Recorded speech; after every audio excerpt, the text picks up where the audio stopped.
ലാഭേച്ഛയില്ലാതെ കർമ്മം ചെയ്യുക എന്നാണ് നമ്മുടെ ഭാരതത്തിന്റെ പാരമ്പര്യം.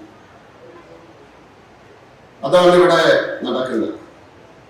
അതുപോലെ തന്നെ ഞാൻ ഓർക്കുകയാണ് ഒരു വചനം, ആരുമില്ലാത്തവരുടെ പിതാവാണ് ഞാൻ എന്ന് ദൈവം അവരോട് പറയുന്നു. ആരുമില്ലാത്തവരുടെ പിതാവ് അത് ദൈവമാണ്.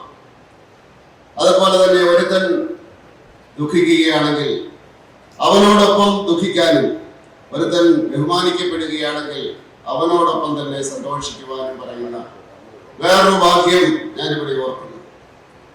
അതുപോലെ മറ്റൊന്ന് ഇന്നെനിക്ക് കിട്ടിയതാണ്. എന്നോട് ചോദിക്കുകയാണ്, ഞാൻ തന്ന ദാനമല്ലാതെ എന്താണ് നിനക്കുള്ളത് മഹത്വം? അത് മാത്രമേ നിനക്കുള്ളൂ എന്ന് നീ ഓർത്തുകൊണ്ടിരിക്കുക. അല്ലാതെ കൂടുതലായിട്ടുള്ള മഹത്വമൊന്നും നിനക്കില്ല.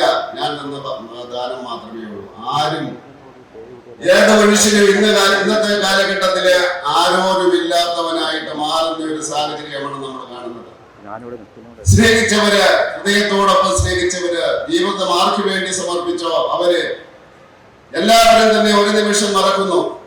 സ്വാർത്ഥ താല്പര്യത്തിന് വേണ്ടി, ഭൗതിക നേട്ടത്തിന് വേണ്ടി ഒക്കെ തന്നെ കഷ്ടപ്പെടാതിരിക്കാൻ വേണ്ടി ഒഴിവാക്കുകയാണ്. അങ്ങനെ ഒഴിവാക്കപ്പെടാൻ വിധിക്കപ്പെട്ടവരാണ് ഈ തലമുറയിലെ ജനങ്ങളെന്ന് പറയുവാൻ ഞാൻ ആഗ്രഹിക്കുക. അതുകൊണ്ട് തീർച്ചയായിട്ടും ഇന്ന് ഇവർക്ക് സംഭവിച്ചത് നാളെ ആർക്കും സംഭവിക്കാം, നമുക്കും സംഭവിക്കാം. അത് ഓർത്തുകൊണ്ട് തീർച്ചയായിട്ടും ഇവരെ സംരക്ഷിക്കുവാൻ വേണ്ടി മുന്നോട്ട് വന്ന എല്ലാവരെയും അഭിനന്ദിച്ചുകൊണ്ട് ഈ ബ്ലോഗ് ഉദ്ഘാടനം ചെയ്തുകൊണ്ട് ഞാൻ എന്റെ വാക്കുകൾ ഉപസംഹരിക്കുന്നു. നന്ദി, നമസ്കാരം.